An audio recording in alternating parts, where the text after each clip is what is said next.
سرفراز، بہتر ہے کہ امام صاحب کے ساتھ کچھ عرصے قیام کر کے دینی معلومات حاصل کرو، وہ گریز نہیں کریں گے۔ آؤ، رامانندی نے کہا اور میرا بازو پکڑ کر وہاں سے آگے بڑھ گیا۔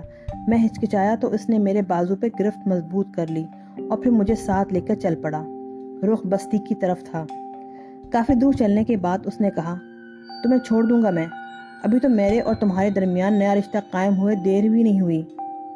نہیں رامانندی، بڑا دلچسپ واقعہ ہو گیا ہے، میں نے بے اختیار مسکراتے ہوئے کہا۔ کیا؟ ایک مصرع ہے، کہیں سنا تھا، اس وقت بالکل فٹ بیٹھتا ہے۔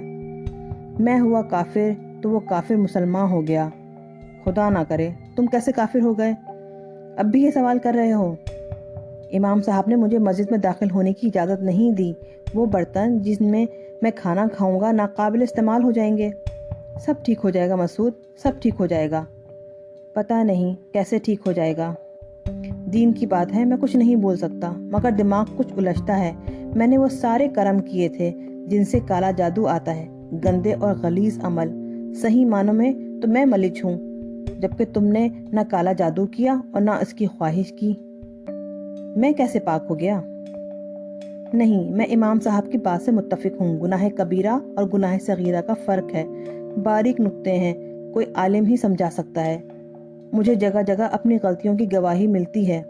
بابا فضل نے مجھے کچھ نصیحتیں کی تھیں، انہوں نے کہا تھا کہ عمل ایک رستہ ہوتا ہے، تمہارے نفس کی خواہش تحریک شیطانی ہوتی ہے، اس سے بچنا، محبتوں کے جال میں پھنس کر فرض کو نہ بھولنا۔ مجھے ایک کراماتی کمبل ملا تھا جسے مجھے ہر وقت ساتھ رکھنا تھا، مگر رشتوں کے جال میں پھنس کر ہی میں اسے چھوڑ کر چلا گیا اور کمبل گم ہو گیا۔ میں نے اپنی طاقت کے زوم میں کچھ ایسے عمل بھی کیے جن کے بارے میں یہ اندازہ نہیں کر سکا کہ وہ شیطان کے بچھائے ہوئے جال ہیں۔ مجھ سے ایسی غلطیاں بار بار ہوئی ہیں۔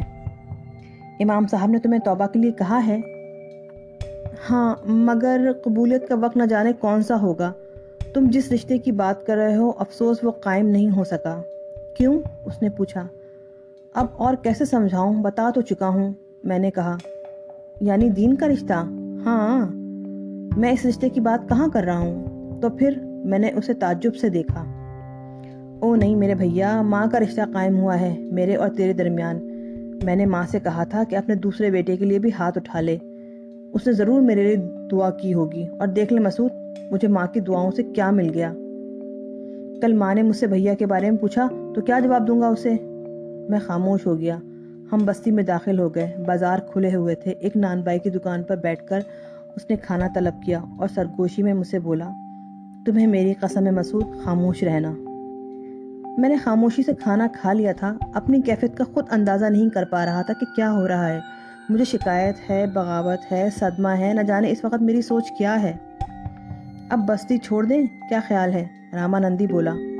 نہ جانے کون سی بستی ہے، کوئی بھی ہو، کیا فرق پڑتا ہے، ریلوے اسٹیشن کا پتہ پوچھ لیتے ہیں، کہیں بھی چل نکلیں گے۔ تھکن ہو گئی ہے، رات گزار لیں، کل چلیں گے۔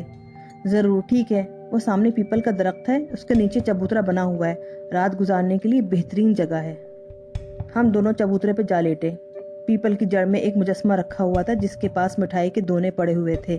رامانندی نے مجھے بتایا کہ گوبر دھن پوجا کا سامان ہے، صبح جلدی اٹھ جائیں گے یہاں سے، ہو سکتا ہے ہندوؤں کو اعتراض ہو۔